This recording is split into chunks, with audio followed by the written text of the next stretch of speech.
চব্বিশের গণ অভ্যুত্থান কেড়ে নিয়েছে শত শত প্রাণ। সরকারি হাসপাতালে আহত হয়ে চিকিৎসা নিয়েছেন ১৭,০০০-এরও বেশি মানুষ। এদের মধ্যে দীর্ঘমেয়াদে সেবা নিয়েছেন বা নিচ্ছেন ৬,০০০-এর বেশি রোগী। অথচ এসব রোগীদের প্রাণ বাঁচাতে যারা দিনরাত এক করে হাসপাতালে লড়ে যাচ্ছেন, তাদের কথা বলার সময়ই পায়নি বাংলাদেশ। আজ বলবো তাদের কথা। আমাদের অতিথি তারাই যারা সহিংসতায় আহত রোগীদের ৩ সপ্তাহ জুড়ে সরাসরি সেবা দিয়ে যাচ্ছেন। অতিথিদের পরিচয় করিয়ে দেবার আগে আপনাদের জানিয়ে রাখি, এখন প্রকাশের আজকের আলোচনার বিষয় সংস্কারকালের চিকিৎসা। এ বিষয়ে কথা বলতে আমাদের সঙ্গে যুক্ত হয়েছেন চারজন অতিথি। আমাদের সঙ্গে আছেন Mohammad Asaduzzaman, senior consultant, surgery বিভাগ, কুর্মিটোলা জেনারেল হাসপাতাল। সঙ্গে আরও আছেন ডাক্তার মোহাম্মদ গাউসুল আজম, সহকারী অধ্যাপক, ঢাকা মেডিকেল কলেজ। আরও আছেন ডাক্তার এম মাহবুবুর রহমান, আবাসিক surgeon, Shaheed Suhrawardy medical college হাসপাতাল। এবং একই সঙ্গে আমাদের সঙ্গে অনলাইনে যুক্ত আছেন ডাক্তার সাইদ মেহবুব উল কাদির, চক্ষু বিশেষজ্ঞ ও সার্জন, বাংলাদেশ আই হাসপাতাল। আপনাদের চারজনকে আমাদের সঙ্গে যুক্ত হওয়ার জন্য আন্তরিকভাবে অভিনন্দন জানাচ্ছি। আমি প্রথমেই ডাক্তার মোহাম্মদ গাউসুল আজম আপনার কাছে জানবো যে এই ৩ সপ্তাহ জুড়ে একটি জাতীয় পত্রিকা আসলে বলছে যে অন্তত ৫৮০ জনের আসলে মৃত্যু হয়েছে এবং সব থেকে বেশি চাপ সামলাতে হয়েছে আসলে ঢাকা মেডিকেল কলেজ হাসপাতালকে। এবং ২ দফাতে আসলে ২ ধরনের সহিংসতার রোগীরা আপনাদের এখানে এসেছে। আপনার কাছে খুব সংক্ষেপে জানবো যে ঢাকা মেডিকেলের পরিস্থিতিটা কেমন ছিল, আপনি কি দেখেছেন? আসলে সত্যি কথা বলতে কি, এটা আসলে আমাদের খুবই ভয়াবহ অভিজ্ঞতা। সাধারণ মানুষের কাছে তো অবশ্যই খুব বেশি ভয়াবহ ছিল। আমাদের ডাক্তারদের মধ্যেও এরকম একটা পরিস্থিতিতে যে আমাদের সামাল দিতে হবে, এরকমটা হয়তো আমরা কখনো চিন্তা করি নাই বা কখনো কল্পনা করি নাই। অন্য কোনো দুর্যোগের সঙ্গে কি এই দুর্যোগ কি মেলানো যায়? মানে কোনো আমার লাইফ টাইমে আমি কখনো এরকম কোনো দুর্যোগের সাথে মুখোমুখি হয়নি কখনো। এরকম করোনার সময় হয়, সেই সময়টাতে আমাদের আসলে ডক্টরদের ক্রাইসিস বা ডেথ অন্য একটা সিচুয়েশন ছিল। বাট এই সময়টাতে একই সাথে পলিটিক্যাল টার্ময়েল, সাথে মানুষের মৃত্যু, একই সাথে পলিটিক্যাল প্রেশার, চারদিকে শাটডাউন, মানে অনেকগুলো ইস্যু একসাথে জড়িত হওয়ার ফলে আসলে ক্রাইসিসটা অনেক বেশি ছিল। আর ঢাকা মেডিকেল কলেজে আসলে অনেক বেশি ক্রাইসিস ছিল। কারণ হচ্ছে যে আপনারা জানেন, ঢাকা মেডিকেল কলেজ কিন্তু সারা দেশের যত ইমার্জেন্সি যে সার্ভিসগুলো থাকে তার ম্যাক্সিমাম চাপটা তারাই সামাল দিয়ে থাকে। এই সময়টাতে আসলে পুরো ইমার্জেন্সি এবং আমাদের নিউরোসার্জারি ডিপার্টমেন্টটা আসলে অনেক বেশি কঠিন একটা চ্যালেঞ্জিং টাইম পার করছে আর কি এই সময়টাতে। মানে কত ধরনের সার্জন এখানে? তো আসলে সার্জারির বিষয়টাই আমরা আসলে বেশি দেখেছি, যেহেতু গুলিবিদ্ধের ঘটনা ঘটেছে। মানে কত রকম surgeon, general surgeon, neuro surgeon, orthopaedic surgeon, মানে কতজন মিলে আসলে সামলেছে? আসলে এই পুরো ঢাকা মেডিকেল কলেজের যে সিস্টেমটা ছিল, সেই সিস্টেমের প্রতিটা সিস্টেমে খুব বেশি ইন্টার কানেক্টেড ছিল। সবচেয়ে বেশি একদম প্রাইমারিলি যারা সবচেয়ে ডিল করেছে তাদের মধ্যে ইমার্জেন্সি ডিপার্টমেন্ট যেটা সবচেয়ে কমন, তার সেকেন্ড হচ্ছে neuro surgery, orthopaedic surgery, general সার্জারির বড় একটা পার্ট, সাথে হচ্ছে যে অপথলমোলজি ডিপার্টমেন্ট যেটা চক্ষু বিষয়, আর হলো নাক কান গলা বিভাগের আমার বিষয়গুলো সব কানেক্টেড ছিল, সবচেয়ে বেশি চাপ সামলিয়েছে। মানে একটা রোগীকে কিন্তু আসলে অনেকজন চিকিৎসক মিলেও সামলাতে হয়েছে। অবশ্যই অনেক সময়। ডাক্তার মাহবুবুর রহমান, আপনার সঙ্গে আজকে যখন কথা বলছিলাম আপনাকে অনুষ্ঠানে আসার জন্য, আপনি বলছিলেন যে আমি এখন অপারেশন থিয়েটারে আছি এবং সহিংসতায় আহত হওয়া একজন রোগীরই আপনি সার্জারি করছিলেন।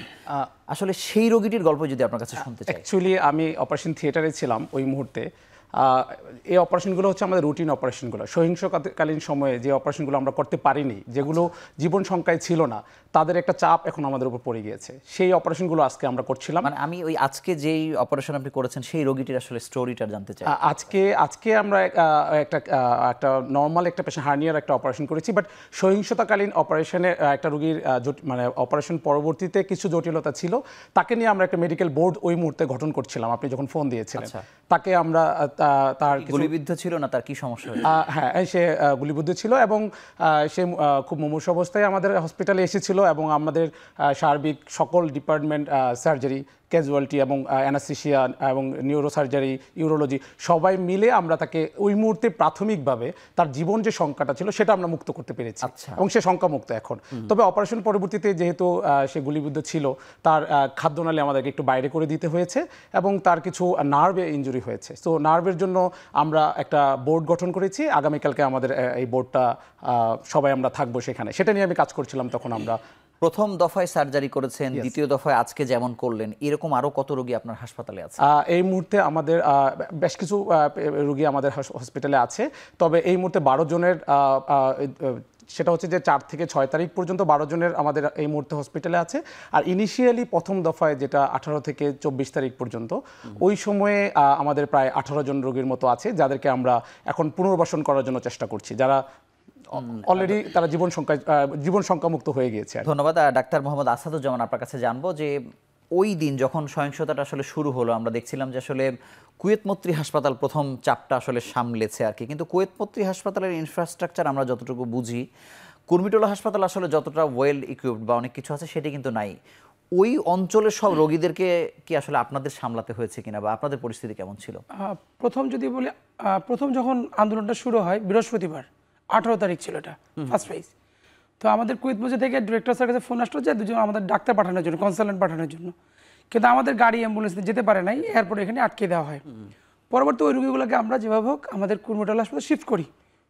যে গুলিবদ্ধ প্রথম দিয়ে যে গুলিবদ্ধ রোগীগুলো, এর মধ্যে একটা ছিল তামিম মিল্লাত মাদ্রাসার একটা ছেলে, যার গুলিটা এখান থেকে ঢুকে পিছন দিয়ে বের হয়ে গেছে।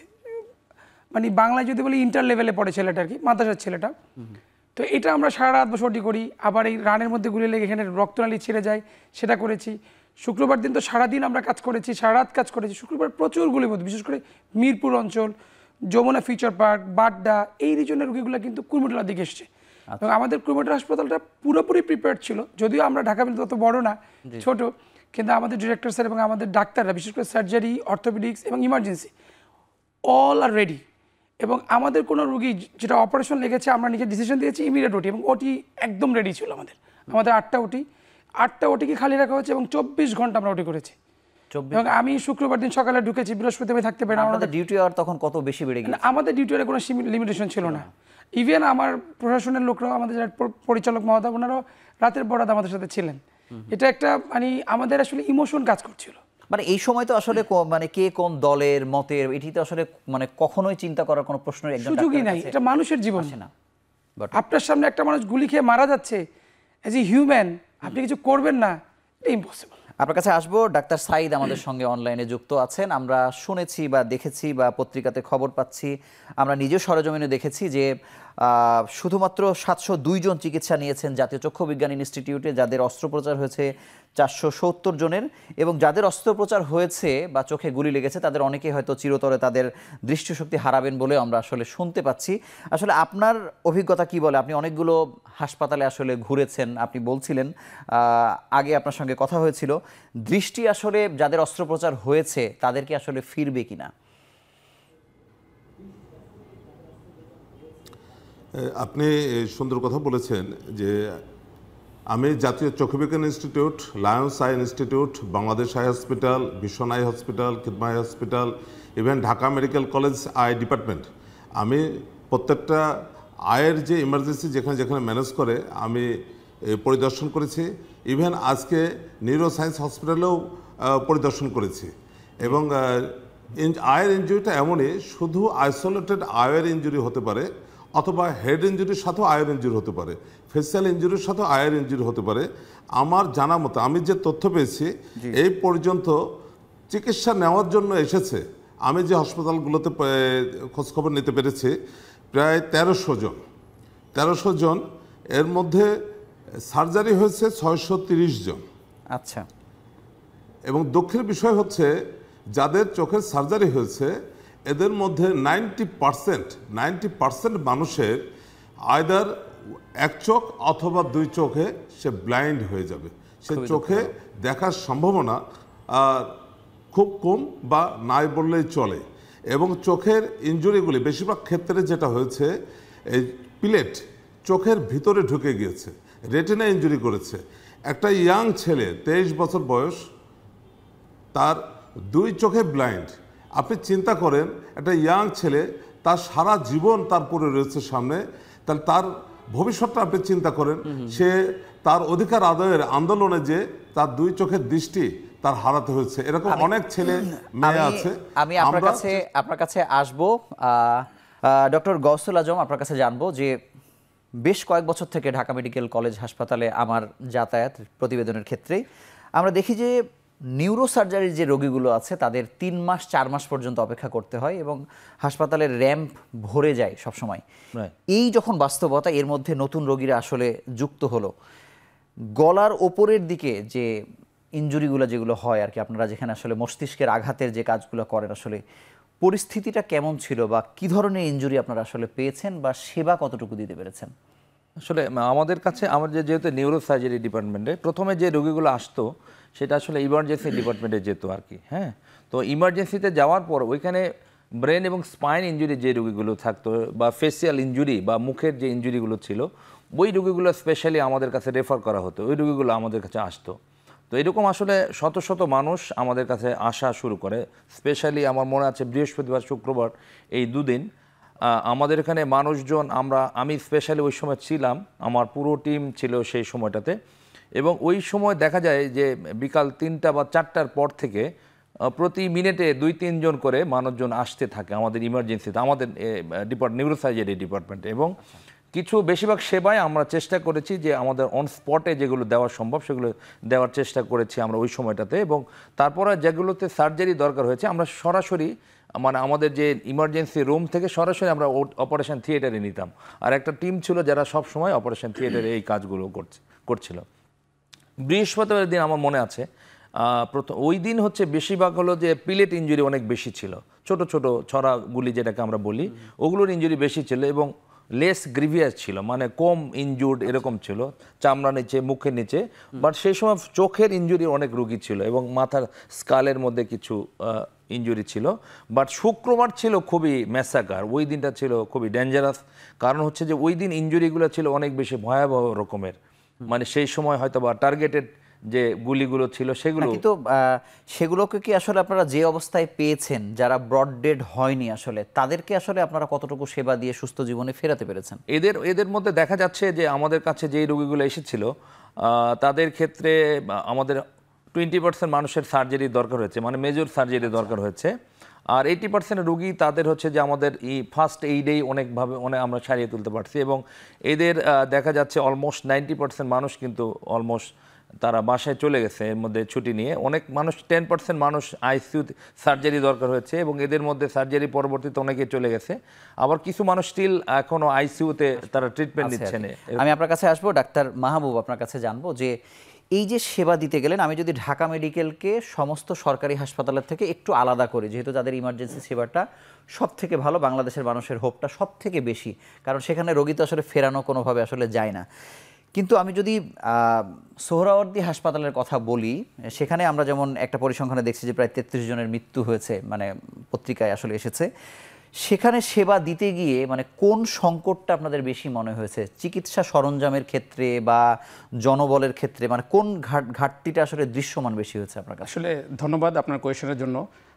আপনি হয়তো বা সারা বাংলাদেশের ডাটা নিয়ে দেখবেন, সব মেডিকেলেই সবাই ডাক্তাররা তাদের প্রাণপণে লড়াই করেছে।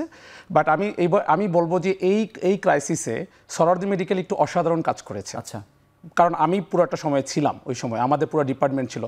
কি হয়েছে আমাকে একটু বলার সুযোগ দিতে হবে। সেটা হয়েছে যে আমাদের হাসপাতাল প্রশাসন ইমিডিয়েটলি আমাদেরকে প্রস্তুত থাকতে বলা হয়েছে, আগে ঘটনার আগ মুহূর্তে প্রস্তুত থাকতে বলা হয়েছে যে না, ওই মুহূর্তে যে কোনো সময় একটা ক্রাইসিস হতে পারে।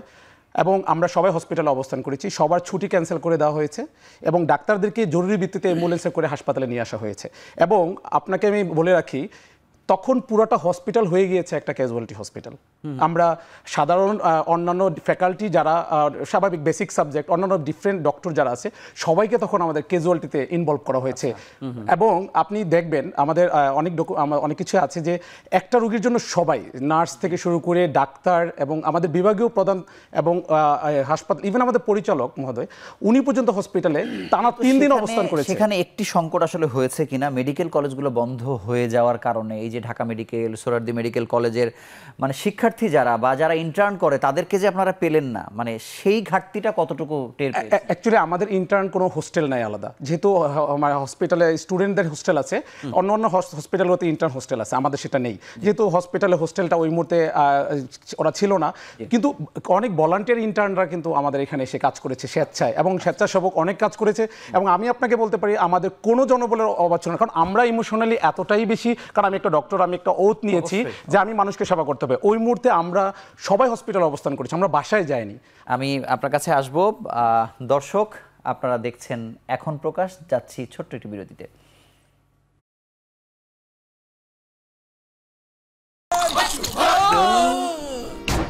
আমি এই চেয়ারে বসবো না। বাচ্চু ভাই, এই চেয়ারকে ভয় পেও না। ডেন্টিস্টের পরামর্শে নাও নতুন কোলগেট অ্যাক্টিভ সোল, যা দাঁতের সমস্যা শুরু হওয়া মাত্রই থামিয়ে দেয়। না থাকবে ব্যথা, না থাকবে ভয়। ডাক্তার আসাদুজ্জামান, আপনার কাছে জানবো যে এই শত শত বা হাজার হাজার রোগীর মধ্যে নিশ্চয়ই এমন কোনো গল্প আপনাদের কাছে আছে, আপনারাই অনেক সময় দেখেন যে এই রোগীকে আসলে বাঁচানোর কোনো পথ নাই, কিন্তু কখনো কখনো বেঁচে যায় রোগী। এরকম কোনো গল্প আপনার কাছে আছে কিনা এই পরিস্থিতির মধ্যে দিয়ে গেছে? দুটো ঘটনা আমার খুব মনে পড়ে। যেটা হলো প্রথম শুক্রবার, ওটা মিরপুরের ঘটনা। ওটা এসেছিল আমাদের কাছে বিকাল 4টা-5টার দিকে। ওটা গানশট ইঞ্জুরি, জাস্ট আমার মাঝখানে, বুকের মাঝখান থেকে বুলেট ঢুকে ছোট্ট। আমরা হয়তো জানবেন যে বুলেটের এন্ট্রি পয়েন্ট খুব ছোট হয়। আচ্ছা। এবং ওটা ছিল চাইনিজ বুলেট, মানে বড় বুলেট যেটা আর কি, জি, চাইনিজ যেগুলো যাদের বিজিবি বা আর্মি দেখা থাকে। এখান থেকে ঢুকে তার ঠিক বাম পাশের পিছন দিয়ে বেরোয় গেছে, এত বড়ই করে। সে রুগীটাকে আমরা যখন দেখি, রুগীটা খুব ইমিডিয়েটলি আমাদের কাছে আসে। আমরা এক্সরে করে দেখি বুলেট নাই, স্বাভাবিক থাকার কথাও না, বাট তার লাংসের মধ্যে বাতাস এবং পানির রক্ত জমে যায়। আমরা ইমিডিয়েট ওর ম্যানেজমেন্টে যাই, চেস্ট ড্রেন দিই, এবং রুগীটা 4-5 ভাগ ব্লাড দেওয়ার পরে, ইভেন সে আইসিইউতে 2 দিন ছিল, রুগীটা বেঁচে যায়। এটা মিরাকেল। লেফট সাইডে গানশট ইঞ্জুরি, লাংস ফুটো করে বেরোয় গেছে, হার্টের পাশ দিয়ে সে বেঁচে আছে। আর একটা ঘটনা ছিল, এটা হলো রবিবারে নর্দার্ন যমুনা ফিউচার পার্কের পাশে। ছেলেটার বিয়ে হয়েছে 4-5 দিন আগে, হাতের মেহেদির রঙও শুকায়নি। সে একটা জিনিস কিনতে গেছে, সে কোনো আন্দোলনের সাথে ছিল না। আচ্ছা। খুব অবাক করার মতো জিনিস। সে তার কার জন্য কিছু কিছু কিনতে যাচ্ছিল, গলির মধ্যেই ছিল। ওর একটা বুলেট এখান থেকে ঢুকে এদিক দিয়ে বেরোয় নাই, জাস্ট লেফট সাইডে ঢুকে পেটের মধ্যে রয়ে গেছে। আমরা এক্সরে করে দেখেছি, এবং সে ভালোই এসছে আমাদের কাছে। পালস ঠিক উইদিন হাফ অ্যান আওয়ার তার পালস বাড়ছে, মানে সে শকে চলে যাচ্ছে, এবং তার কথাবার্তায় অসমতা চলে আসে। আমরা তাকে ইমিডিয়েট ওটি করি, এবং আমরা যখন ওপেন করি, ওপিটা আমি করেছিলাম, মানে পেট শুধু রক্ত দিয়ে ভরা ছিল। তখন পর্যন্ত শুধু ব্লাড গ্রুপটা করতে পাঠিয়েছি আমরা, আমাদের লোকদেরকে বলে তোমরা রক্ত জোগাড় করো, এবং ওই ওটি টেবিলের মধ্যে প্রায় 4 ভাগ ব্লাড দিব। লিভারটা এখান থেকে ঢুকে নাড়ি বুড়ি ফুটো হয়ে গেছে। লিভারটাকে এমনভাবে ভাগ করছে, right lobe of the liver, লিভারের বড় অংশটা, যে ওখান থেকে কন্টিনিউয়াস ব্লিডিং হচ্ছে, হয়ে বুলেটটা ঘুরে এসে এই যে আমাদের মেরুদণ্ডের এখানে আটকে গেছে। ওটা ছিল একটা বড় বুলেট। মানে সৌভাগ্যক্রমে আসলে বেঁচে। আমি সম্পূরক একটি প্রশ্ন করি যে এই সময় যে আসলে রক্তের যে প্রয়োজন হয়েছিল, কারা এগিয়ে এসেছিল? সবচেয়ে বেশি যারা ছাত্র জনতা, যারা বন্ধু বান্ধব ছিল, তারাই দিয়েছে। আসছে। কিছু আমাদের স্টাফ দিয়েছে, কিন্তু আমার কাছে মনে যারা নিয়ে আসে, একজন ইনজুর্ড রোগীর সাথে 10-15 জন লোক আসতেছে। আচ্ছা। এবং তারা এত দ্রুত ব্লাড ম্যানেজ করেছে, এবং আমাদের ডিপার্টমেন্টগুলো খুব অ্যাক্টিভ ছিল ব্লাড ট্রান্সফিউশন, যার কারণে আমাদের ব্লাডের জন্য কোনো রোগীর সমস্যা হয়। আপনাকে অসংখ্য ধন্যবাদ। দর্শক, আমরা ছোট্ট একটি বিরতি নিচ্ছি, ফিরছি কিছুক্ষণ পরে।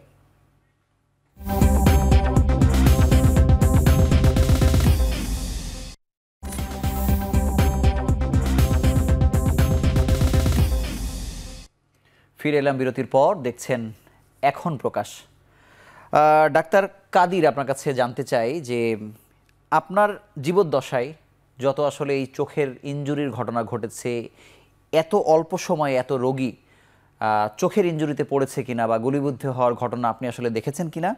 আরেকটি প্রশ্ন করতে চাই যে যারা আসলে দৃষ্টি হারিয়েছে বা যাদের অস্ত্রোপচার হয়েছে, বাংলাদেশে কি বিশ্বমানের চিকিৎসা আসলে সবাই পাচ্ছে কিনা, বা এমনও কি আছে যে আসলে উন্নত দেশে বা অন্য জায়গায় নিয়ে গেলে এই দৃষ্টি ফেরানো যেত, এরকম কোনো বিষয় আসলে আছে কিনা? আচ্ছা, ধন্যবাদ আপনাকে। আসলে এটা একটা মাস ক্যাজুয়ালিটি। এই পরিমাণ ইনজুরি পেশেন্ট আসলে কখনো পাওয়া যাবে কিনা আমি আসলে সন্দেহ প্রকাশ করছি। আসলে আমার জীবদ্দশায় আমি অনেক ইনজুরি পেশেন্টের চিকিৎসা দিয়েছি, বা যারা চিকিৎসা দেয় আমাদের চিকিৎসকরা, তাদের সাথে কাজ করেছি। আসলে এত বিশাল সংখ্যক চোখের ইনজুরি নিয়ে আমার জীবদ্দশায় আমি কখনো দেখি নাই। আর আমাদের দেশে এটুকু আমরা বলতে পারি যে চক্ষু চিকিৎসার সেবা এটা আন্তর্জাতিক মানের। আর আসলে যে কোনো ইনজুরির চিকিৎসা আসলে 2 ধাপে দেওয়া হয়। একটা হচ্ছে প্রাইমারি ম্যানেজমেন্ট, প্রথমে তো অনেক পেশেন্ট আসতেছে হসপিটালে, এবং যে প্রাইমারি ইনজুরি যেগুলি আছে রিপেয়ার করা হচ্ছে। কিন্তু কিছু কিছু ক্ষেত্রে যেটা হয়, যেমন রেটিনাল হেমোরেজ বা চোখের ভিতরে যে প্লেট আছে এগুলি তখন সাথে সাথে বের করা যায় না, এটা কনজারভেটিভ ট্রিটমেন্ট দিয়ে এটা 2 সপ্তাহ বা 3 সপ্তাহ বা 4 সপ্তাহ পরে এটা রিমুভ করতে হয়। এটা বলে সেকেন্ডারি সার্জারি। এটা এখন অনেক পেশেন্ট আসছে যেটা যে 1 সপ্তাহ বা 2 সপ্তাহ আগে ইনজুরি হয়েছিল, সেই পেশেন্টগুলি প্রাইমারি ট্রিটমেন্ট নিয়ে এখন সেকেন্ডারি ট্রিটমেন্টের জন্য আসছে, সেকেন্ডারি সার্জারির জন্য। তো এখানে বেশিরভাগ ক্ষেত্রে যেটা হয়, চোখের ভিতরে যদি প্লেট থাকে বা যদি রেটিনাল হেমোরেজ থাকে বা ভিট্রাস হেমোরেজ থাকে, এটা ভিট্রো রেটিনাল সার্জারি করতে হয় এবং প্লেট বের করতে হয়। অনেক সময় প্লেটের যে সাইজ থাকে এই প্লেটগুলি বের করতে গেলে স্পেশাল ফরসেপ প্রয়োজন হয়, যে ফরসেপটা হয়তো অনেক হসপিটালে অ্যাভেলেবল না, কিন্তু যেগুলো বিশেষায়িত হসপিটাল আছে বাংলাদেশের সরকারি এবং বেসরকারি, এই হসপিটালগুলোতে ভিট্রো-রেটিনাল সার্জন আছে এবং সার্জারির ব্যবস্থা আছে। আমার মনে হয় যে সার্জারির জন্য বিদেশে যাওয়ার প্রয়োজন নাই, আমাদের দেশের চোখের হাসপাতাল এবং চিকিৎসকরা কিন্তু আপনার কাছে আমি জানতে চাই যে সবাই তো জাতীয় এবং অ্যাডভান্সড, তারা সবাই জাতীয় চক্ষু বিজ্ঞান ইনস্টিটিউটে সেবা নিতে পারেননি, অনেককে বেসরকারি হাসপাতালে সেবা নিতে হয়েছে এবং আপনি সে সেবা দিয়েছেন। সেক্ষেত্রে এই যে গুলিবিদ্ধ হয়ে যারা ইনজুরি হয়েছে, যাদের অস্ত্রোপচার, এটার খরচটা বেসরকারিতে আসলে কেমন পড়ে যায়, যদি একটু আমাদেরকে আর্থিক তথ্যটা যদি জানান। আচ্ছা, এটা আপনাকে আমি একটা ভালো কথা বলছি। এই জন্যে আমি সমস্ত হসপিটাল সরকারি এবং বেসরকারি তারা মানে প্রাইমারি ম্যানেজমেন্টের সময় ফ্রি অফ কস্ট, কেউ কোনো টাকা নেয় না। বেসরকারিতে আমি প্রত্যেকটা হসপিটালের কথা বলছি, বেসরকারিতে কোনো টাকা নেওয়া হয়নি এবং তারা কোনো টাকা নেয়নি, না কোনো টাকা নেওয়া হয়নি। এটা আমার কাছে খুব অবাক লেগেছে যে বেসরকারি হসপিটাল তো আসলে তারা প্রফিট করে, কিন্তু এখানে তারা ওই সময়ে ফ্রি অফ কস্ট, তারা মানবতার জন্য তারা এই চিকিৎসা সেবা দিয়েছে। আমি আপনার কাছে শেষ প্রশ্নটি করতে চাই যে আসলে কখন চোখে মানে গুলিবিদ্ধ হলে চোখটি নষ্ট হয়ে যায় চিরতরে, এটা কোন পর্যায়ে গেলে এটার আসলে বিজ্ঞানসম্মত ব্যাখ্যা কি, আপনি চোখের চিকিৎসক হিসেবে আপনার কাছে জানতে চাই। আচ্ছা, একটু দৃষ্টি চলে যাওয়ার জন্য কতগুলি ফ্যাক্টর আছে, যেমন যদি চোখের সামনে কর্নিয়া আছে, কর্নিয়ার জন্য ইনজুরি হয়ে যায় এবং এটা ম্যাসিভ ইনজুরি হয়ে যায়, যেটা রিপেয়ার করেও তার কর্নিয়ার স্বচ্ছতা আনা যাচ্ছে না, এটা কর্নিয়ার ইনজুরি। একটা হচ্ছে যে চোখের সানি পড়ে যায়, এটা আবার সানি অপারেশন করলে দৃষ্টি আসে। বেশিরভাগ ক্ষেত্রে যেটা হয় রেটিনাল ইনজুরি, যেটা হয় রেটিনাল সেন্ট্রাল যে পার্টটা যেটা দেখার জন্য দায়ী, ম্যাকুলা, যেমন একটা ইয়াং ছেলের তার চোখের কর্নিয়ার এক সাইডে প্লেটটা ঢুকছে, ঠিক ম্যাকুলা দিয়ে বের হয়ে গেছে, মানে তাকে আমরা যত সুন্দর সার্জারি করি তার দৃষ্টি ফিরে আসার সম্ভাবনা নাই। মানে যদি রেটিনা ইনজুরি হয় সেই ক্ষেত্রে দৃষ্টি ফিরে আসার সম্ভাবনাটা কমে যায়। কিন্তু এই রেটিনা ইনজুরিটা কত অংশ হয়েছে, মানে টোটাল রেশিওর মধ্যে রেটিনা ইনজুরি হয়েছে এই সংখ্যাটা আসলে কেমন শতাংশের দিক থেকে? এটা যতজন সার্জারি হয়েছে এর ধরেন 70% হচ্ছে রেটিনা ইনজুরি হয়েছে। আচ্ছা, কারণ প্লেট বেশিরভাগ ক্ষেত্রে যেটা হচ্ছে এক সাইড দিয়ে ঢুকছে আর এক সাইড দিয়ে বের হয়ে গেছে। আমাদের সঙ্গে যুক্ত হওয়ার জন্য আপনাকে অসংখ্য ধন্যবাদ। দেখছেন এখন প্রকাশ। ডাক্তার গৌসুল আজম, আমরা গণমাধ্যমের অনেক প্রতিবেদন দেখেছি, সেখানে বলা হচ্ছে যে গুলি লাগার দিক থেকে ওপরের অংশে গুলি লাগার হারটা আসলে বেশি, মানে এই তথ্যই আমরা বেশির জায়গায় পাচ্ছি আর কি। মানে যত রোগী আসলে আপনি দেখেছেন জরুরি বিভাগে এসেছে, মানে এদের বেশিরভাগের কি আসলে একটি গুলি নাকি একাধিক গুলি লাগার ঘটনা ঘটেছে, বা পরিস্থিতিটা আসলে কেমন ছিল? আসলে রোগীদের যদি ধরন আপনি একটু পার্থক্য করতে চান। আচ্ছা, থ্যাংক ইউ এই প্রশ্নটার জন্য। আসলে আমাদের কাছে যেই রোগীগুলো আসছিল সেগুলোর আসলে জীবিত ছিল সেই রোগীগুলো আমাদের কাছে কিন্তু আসছে, এবং ইমার্জেন্সি সেই রোগীগুলো আসছে, কারণ যখন যেখানে ক্যাজুয়ালিটিটা ঘটছে সেখান থেকে রোগীগুলো যারা ব্রড ডেথ ছিল সেগুলো কিনা আমাদের কাছে আসে নাই। সুতরাং ওই তথ্যগুলো আমাদের কাছে নাই। আমাদের কাছে তথ্য আছে যেগুলো যারা জীবিত ছিল। তো বেশিরভাগ ক্ষেত্রে যেটা দেখা যাচ্ছে তাদের গুলিগুলো মানে বিশেষ করে বৃহস্পতিবারে ছিল ছড়া গুলি, মানে শরীরের বিভিন্ন জায়গাতে গুলি ছিল, ছোট ছোট পিলেট ছিল বহুত। বাট শুক্রবার দিন আমাদের সেটা ছিল একদম টার্গেটেড, এবং এগুলো বেশিরভাগ গলা, নাক, ব্রেইন, একাধিক গুলি ছিল। আমি এখানেই আপনার কাছে একটু জানতে চাই যে অন্য যে কোনো সার্জারি, নিউরো সার্জারির ক্ষেত্রে বা গুলিবিদ্ধ হয়ে যে সার্জারির ঘটনা ঘটে, এখানে চিকিৎসাগত কোনো পার্থক্য আছে কি? এখন নর্মালি যে ট্রমা স্পাইন বা ব্রেন ট্রমা যেটা হচ্ছে সেটা অন্য যে ট্রমার মতোই আমাদের আসলে ডিল করতে হয়। আচ্ছা। বাট যখন আমাদের পেনিট্রেটিং ইনজুরি যখন থাকে তখন আসলে স্পেসিফিক এক জায়গাতে সেই ইনজুরিটা থাকে না। যদি আমরা ব্রেনে normally trauma road traffic accident হওয়ার যে রোগীগুলো আসে সাধারণত ফোকাল যে কোনো এক জায়গাতে হয়তো ইনজুরিটা, বাট আমাদের কাছে যেগুলো আসছে তাদের দেখা গেলো ব্রেনের চোখ দিয়ে গুলিটা ঢুকে হয়তো ব্রেনের পিছন দিয়ে বের হয়ে যাচ্ছে। তো এরকম ইস্যুগুলো তখন পুরো ব্রেনটা ইনজুর্ড থাকে। আমরা একজন রোগীকে পেয়েছি ঢাকা মেডিকেল কলেজ হাসপাতালের আইসিইউতে, 13 দিন পর্যন্ত তার পরিবারের কোনো খোঁজ খবর পাওয়া যাচ্ছিল না এবং সে তার নিজের নাম বলতে পারছে না, তার মোবাইল নম্বর বলতে পারছে না, কিন্তু তার সঙ্গে কথা বললে উনি সাড়া দিচ্ছেন এবং কাঁদছেন আর কি। যদিও আমাদের এখানে প্রতিবেদনের পর তার পরিবার তাকে ফিরে পেয়েছে, কিন্তু এই যে স্মৃতিশক্তি হারানোর কোনো বিষয় কি আসলে গুলিবিদ্ধ হওয়ার সঙ্গে সম্পৃক্ত কিনা? রাইট, আমি এটা একটা ইন্টারেস্টিং গল্প আর কি। এটা আমার মেডিকেল কলেজের একজন ছোট যে আমার জুনিয়র তার আর রিলেটিভ আসলে এই যে রোগীর কথা বলছেন ও এখনও আমাদের ট্রিটমেন্ট নিচ্ছে।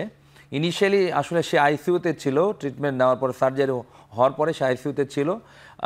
আইসিইউর পরে তার টিউব খোলা, মুখের যে টিউব যে সাপোর্টিং টিউব খোলার পরে যখন সে কথা বলতে পারে তখন সে বারবার তার পরিচয়গুলো দেওয়ার শুরু করে যে সে উত্তরায় থাকে এবং এখানে চাকরি করছে কোনো একটা বাস কাউন্টারে, এবং তারপর তার ফ্যামিলির লোকজন আসে এবং তারপর সে মাঝে মাঝে কথাগুলো স্বাভাবিক বলে, মাঝে মাঝে অস্বাভাবিক অবস্থায় যায়।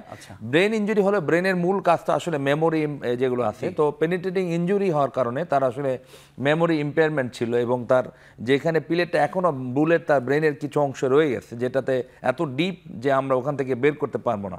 এটার কারণে সে এখনও কিন্তু মাঝে মাঝে ভালো কথা বলছে, আবার মাঝে মাঝে ঠিক বলছে। আপনাকে অসংখ্য ধন্যবাদ। আমরা আরও একটি ছোট্ট বিরতি নিয়ে আবারও ফিরছি।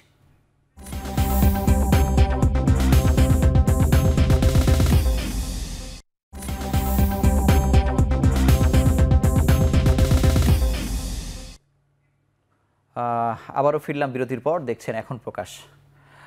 ডাক্তার আসাদুজ্জামান, আপনার কাছে জানবো যে এই পরিস্থিতি যেটি আসলে আপনারা বলছেন যে আপনাদের জীবদ্দশায় ঘটেনি বা আসলে দেখতে হয়নি, আপনাদের লার্নিংটা কি? অনেক সময় হয় না যে আপনারা শিক্ষা জীবন থেকেই নানা ধরনের ট্রেনিং নিচ্ছেন, ট্রেনিং নিতে নিতে নিতে এক জায়গাতে আসছেন, মানে এটিও হঠাৎ করে আপনাদেরকে ম্যাচিউর করে ফেলে কিনা ভবিষ্যতের আরও বড় ধরনের এই ধরনের পরিস্থিতি সামাল দেওয়ার ক্ষেত্রে? মানে আমি জাস্ট মতামত জানতে চাচ্ছি আপনার কাছে। প্রথম কথা হলো আমাদের জীবদ্দশা জিনিস আমরা না দেখি, আমরা এটা চাই না আমাদের জীবদ্দশা দেখতে চাই না। আমরা টিভিতে হয়তো ফিলিস্তিনের ঘটনা দেখেছি, আমরা দেখে অবাক হতাম এটা একটা দেশ কিনা, সেটা আমরা বাংলাদেশে দেখেছি। জি। আর লার্নিং যদি বলেন, আমরা বই যখন পড়াশোনা করেছি ট্রায়ালস, ক্যাজুয়ালিটি ম্যানেজমেন্ট, সেটা শুধু বই পড়েছি। ঠিক এরকম মাস ক্যাজুয়ালিটি কিছু আগুনে পোড়া ছাড়া আমরা দেখিনি, কিন্তু এরকম বুলেট ইনজুরি একদম মারা যাচ্ছে মানুষ, কিছু করার থাকে না যদি দেরি হয়ে যায়, সেটা মনে হয় মানে এটা একটা বিশাল লার্নিং। এবং আমাদের প্রিপারেশনটা যতটা ছিল আক্ষরিক তার চেয়ে বেশি ইমোশনালটা ছিল এখানে। প্রতিটা মানুষ, প্রতিটা ডাক্তার, প্রতিটা প্রফেশনাল, বিশেষ করে হেলথ সেক্টরের বলতে পারেন মন থেকে কাজ করেছে।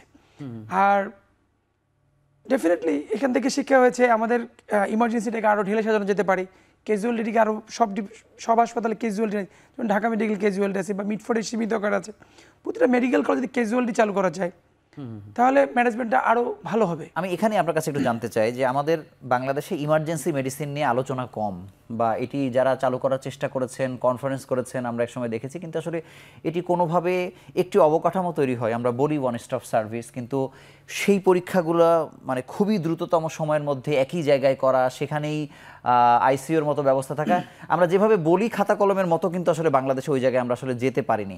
এই পরিস্থিতি সামলাতে গিয়ে আপনার কাছে মনে হয়েছে যে কোন জায়গায় নজরটা দেওয়া উচিত? না, ওয়ান স্টপ সার্ভিস তো শুরু করেছিল গভর্নমেন্ট, কিন্তু 6টা মনে হয় সেন্টারে শুরু করেছিল। আমার কুড়িমিটাল একটা সেটিও খুব ফর্মালি আসলে হয়নি না, ওটা জাস্ট একদিনের জন্য আমাদের কাছে মনে হয়েছে। জি জি। এটা এরপর এটা আসলে আক্ষরিক করতে কোনো অ্যাক্টিভিটিজ আমাদের চোখে পড়ে না।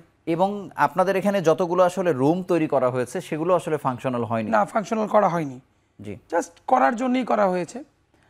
আর আমার মনে হয় এটাকে অ্যাক্টিভ করা উচিত আমাদের মতো দেশে, যেখানে কিছুটা সহিংসতা হয়, রাজনৈতিক সহিংসতা হয়। আমার মনে হয় এটা চালু করা উচিত এবং এটাকে ইফেক্টিভলি চালু করা। আমাদের যে ম্যান পাওয়ার আছে এটা দিয়েই পসিবল, যদি সরকার চায়। ধন্যবাদ ডাক্তার মাহবুব। আপনার কাছে জানবো যে আমি আপনার কাছেও এরকম কোনো গল্প শুনতে চাচ্ছি, মানে এরকম একটি ঘটনা।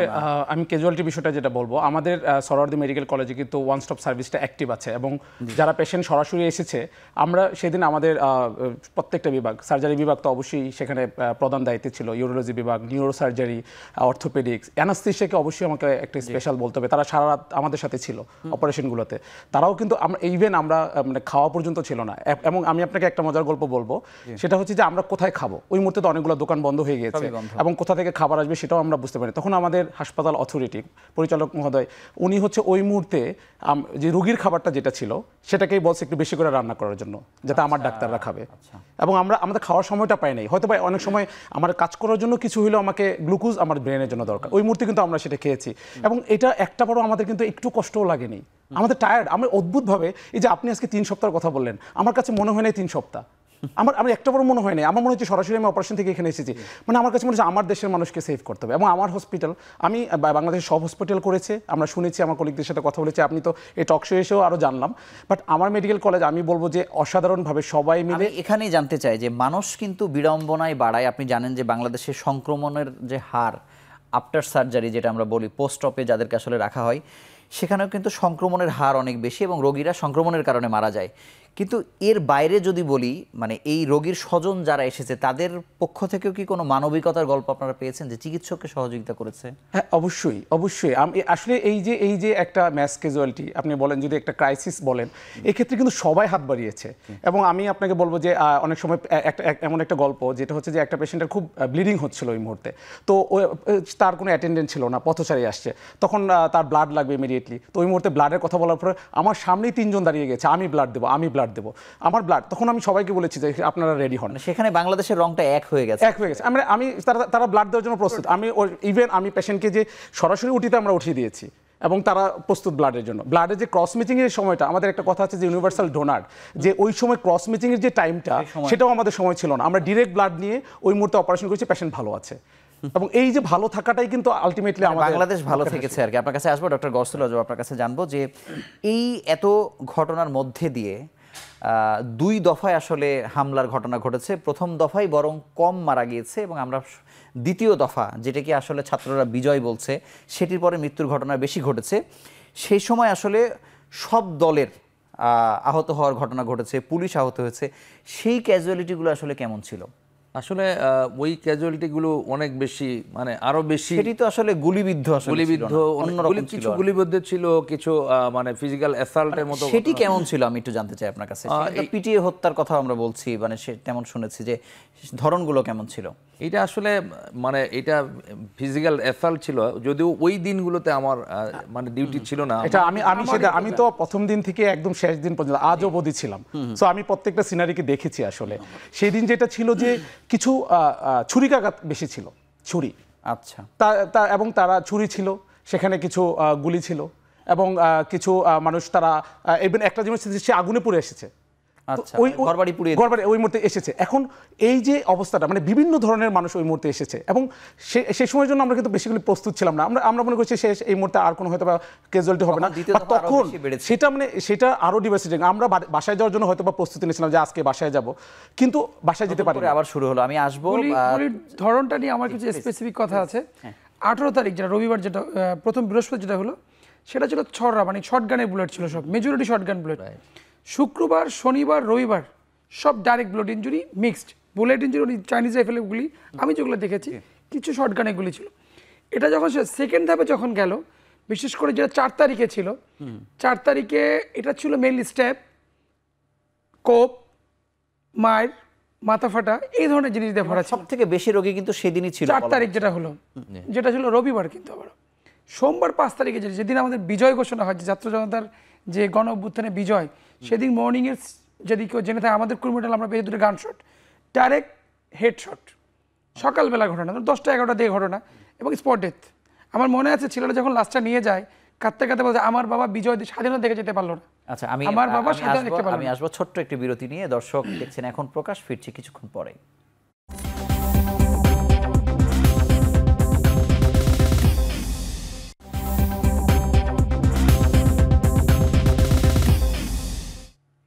ফিরে এলাম বিরতির পর, দেখছেন এখন প্রকাশ। ডক্টর গৌসুল আজম, আপনার কাছে জানবো যে আমাদের যে তরুণ যারা, আমরা একটা আনুমানিক একটা সংখ্যা বলা হয় যে প্রায় 1.5 শতাধিক তাদের মৃত্যু হয়ে গেছে, এর মধ্যে অনেকে হাসপাতালে আছে। আমরা হাসপাতালে অন্তর্বর্তী সরকারের প্রধান উপদেষ্টা যেদিন গেলেন বা আমি নিজেও গিয়েছি, সেখানে দেখেছি যে অনেক তরুণরা আসলে গুলিবিদ্ধ হয়ে আছে। এরা আসলে সুস্থ জীবনে বা পূর্ণাঙ্গ সুস্থ জীবনে আসলে ফিরতে পারবে কিনা আপনার আসলে কি মনে হয়? মানে যত দূর ইনজুরি তাদের আসলে হয়েছে, কি বলে?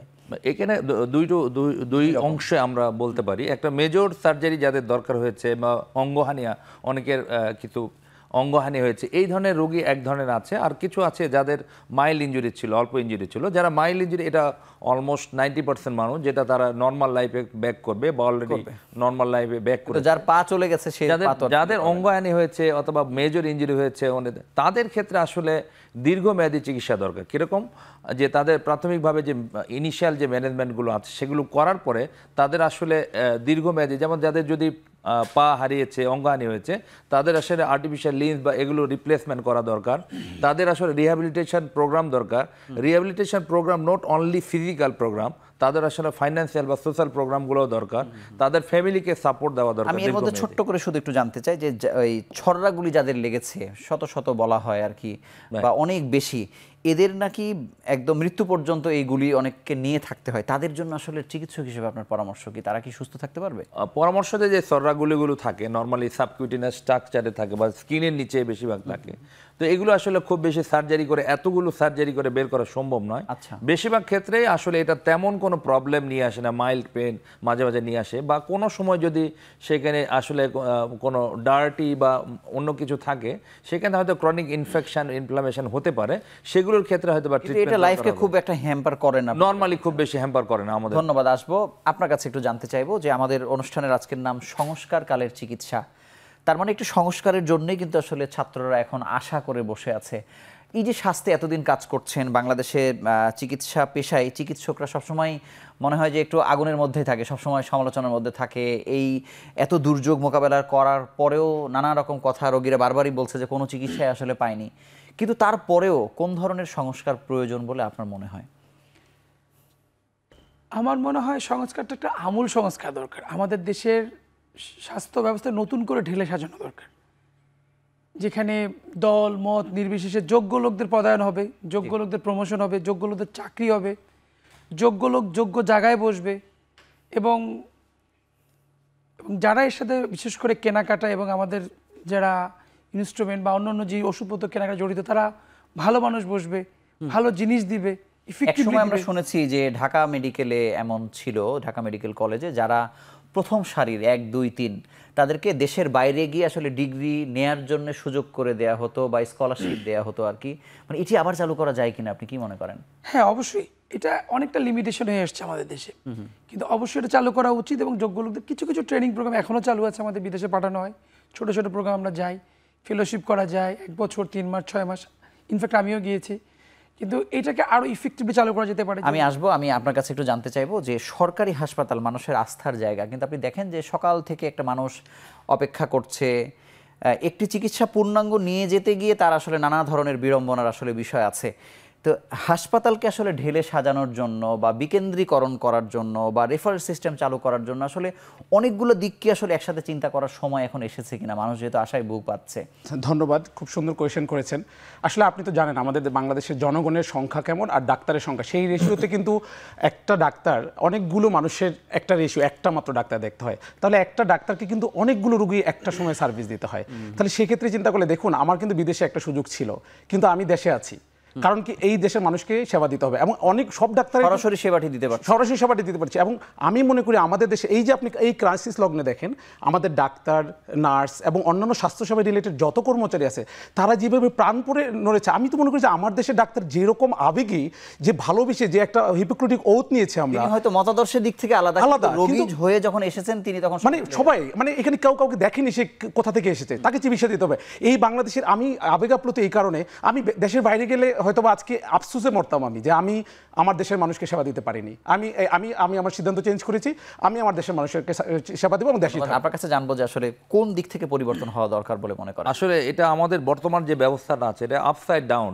এটা পুরোটাই সংস্কার করা দরকার। প্রথমত যে 2-3টা কথা বলবো আমি। প্রথম কথা হচ্ছে যে আমাদের যে হেলথের যে সিস্টেম, আমাদের যে এই যে ক্যাডার সিস্টেম, যেটা বিশেষ ক্যাডার থেকে আসলে আলাদা করা দরকার।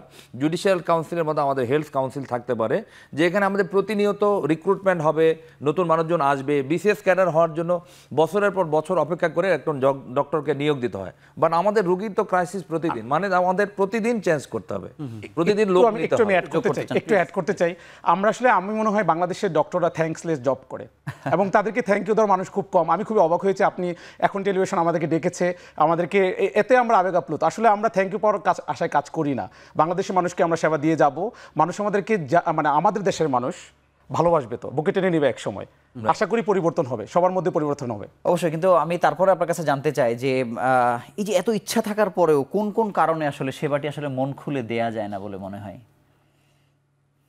প্রথমত আমার কাছে মনে হয় কিছুটা, যে আমাদের পাশে মাহবুব ভাই বললেন যে ডাক্তার এবং পেশেন্ট রেশিওটা, এটা আমি আউটডোরে যখন বসি 200 পেশেন্ট যদি একজনকে দেখতে হয় আউটডোরে বসে একদিনে, তাহলে আমার 6 ঘন্টা বা 8 ঘন্টার একটা টাইমে কিভাবে তাকে ভালো নতুন যে সরকার আসলে এসেছে, অনেক আশা দেখছি আসলে, মানে এখানে স্বাস্থ্য নিয়ে একটা আসলে আওয়াজ ওঠা উচিত কিনা, আপনি কি মনে করেন? অবশ্যই যদি মনে করে আমরা অবশ্যই সব দিকে সংস্কার করা উচিত, এবং আমি আশা করি, আমি চাই যে বাংলাদেশের মানুষ বিদেশে চিকিৎসা না যাক, এটা খুবই দরকার, কারণ আমাদের দেশে সবাই এফিশিয়েন্ট, মেধা চলে যাচ্ছে বিদেশে, আর সেটা চাই না। কিন্তু এবার কিন্তু বৈষম্য বিরোধী ছাত্রদের পক্ষ থেকে বলা হয়েছে যারা যোগ্য, যারা চলে গেছেন তাদেরকেও ফিরে নিয়ে আসার ব্যাপারে এক ধরনের চিন্তা তারা করছেন।